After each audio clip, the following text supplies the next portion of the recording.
The night of December 6, 2023, what initially appeared to be a routine air conditioning repair turned into one of the most tragic accidents ever recorded in the refrigeration and air conditioning industry in Argentina. A procedure that seemed to be part of the normal tasks performed during a residential service call triggered a chain of events that ultimately claimed a technician's life and left behind important lessons regarding the risks associated with handling pressurized cylinders. Welcome to a new episode of our series dedicated to safety in the air conditioning industry. In this episode, we will carefully analyze this real-life case by reconstructing the known events based on the official information available and explaining the technical principles involved in the accident. You can find more episodes of this series in the description of this video.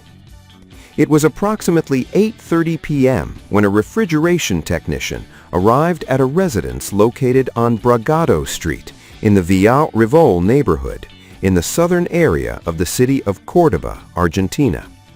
He had been hired by the homeowner to perform service on a residential air conditioning system. As happens every day with thousands of technicians around the world, it appeared to be an ordinary service call with no visible indication that only a few minutes later a tragedy would occur, one that would later be investigated by the authorities. The investigation indicates that during the repair, the technician was performing an operation related to charging or transferring refrigerant into the air conditioning system. However, the authorities never publicly disclosed the brand of the air conditioning unit, its cooling capacity, or the type of refrigerant being used. They also did not reveal the cylinder's capacity, the manufacturer of the pressurized container, its maintenance condition, or other technical information that would have been made possible to reconstruct the circumstances leading up to the accident with greater precision. According to the reconstruction carried out by the Córdoba police based on the homeowner's testimony, the technician reportedly placed the refrigerant cylinder inside a container filled with hot water. The purpose of this procedure was apparently to increase the cylinder's temperature in order to raise the internal pressure inside the cylinder and thereby accelerate the transfer of refrigerant into the air conditioning system. Although this practice may appear to be a quick solution for increasing refrigerant flow, it involves significant risks whenever the cylinder's temperature and pressure are not carefully controlled. From a physical standpoint, heating the cylinder causes its internal pressure to increase. When a refrigerant stored as a mixture of liquid and vapor is heated, its saturation pressure rises. As the temperature continues to increase, the internal pressure inside the cylinder also continues to rise. Under normal operating conditions, refrigerant cylinders are designed to withstand specified working pressures and include safety factors established by manufacturing standards. However, if these design limits are exceeded, the likelihood of mechanical failure increases dramatically, and the cylinder may rupture suddenly with extremely dangerous consequences. Everything happened within a matter of seconds. What until that moment appeared to be a completely routine service operation changed abruptly when the pressure accumulated inside the cylinder reached a level that its components could no longer withstand. The internal pressure continued to increase until one of the cylinder's components failed under the mechanical stress. The investigation determined that the assembly consisting of the valve and the pressure gauge was violently expelled, and almost simultaneously, the cylinder experienced a catastrophic rupture. The enormous amount of energy stored inside the pressurized container was released almost instantaneously, generating a powerful pressure wave and propelling metal fragments at extremely high speeds.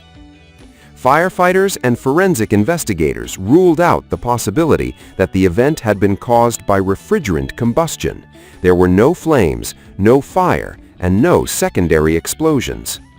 The accident resulted from a pneumatic explosion, meaning the instantaneous release of the enormous amount of energy stored inside a highly pressurized vessel. This type of event can produce devastating effects even when no combustion process or chemical reaction is involved. The force generated by the sudden pressure release transformed the metal components of the cylinder into high-speed projectiles. One of these fragments struck the technician directly in the face and head, causing extremely severe injuries. The velocity reached by these metal fragments was sufficient to inflict catastrophic damage within a fraction of a second, explaining the severity of the injury sustained during the accident. Neighbors immediately contacted the emergency medical services. Within minutes, an ambulance of the Municipal Emergency Service 107 arrived at the scene. Emergency personnel found the technician suffering from multiple hemorrhages and in a critical condition. After stabilizing him through initial pre-hospital emergency care procedures, he was transported urgently to the Córdoba Municipal Emergency Hospital to receive specialized medical treatment. Upon arrival at the hospital, physicians diagnosed a severe traumatic brain injury, extensive facial trauma, and multiple injuries to both upper and lower limbs, consistent with impacts caused by metal fragments ejected during the cylinder rupture. From the very beginning, his prognosis was considered extremely critical due to the severity of the injuries. For several hours, the medical team fought to save his life through resuscitation efforts, hemorrhage control, and specialized trauma treatment. Every available medical resource was used in an attempt to stabilize the patient. Unfortunately, the severity of his injuries proved irreversible, and his chances of survival continued to decline as the hours passed. Finally, at 12:37 a.m. on Thursday, December 7, 2023, approximately 4 hours after the accident, the technician died as a result of the catastrophic injuries he had sustained. His death marked the end of an intense medical effort and made this one of the most significant occupational accidents involving refrigerant handling recorded in Argentina in recent years. One of the most important findings of the investigation is that the authorities confirmed that no other people were injured and that the residents suffered virtually no structural damage. This demonstrates that most of the energy released during the explosion remained concentrated within the immediate area where the cylinder failed. Although the event was extremely violent, its effects were largely confined to the immediate area where the cylinder failed. To this day, numerous details have never been officially disclosed.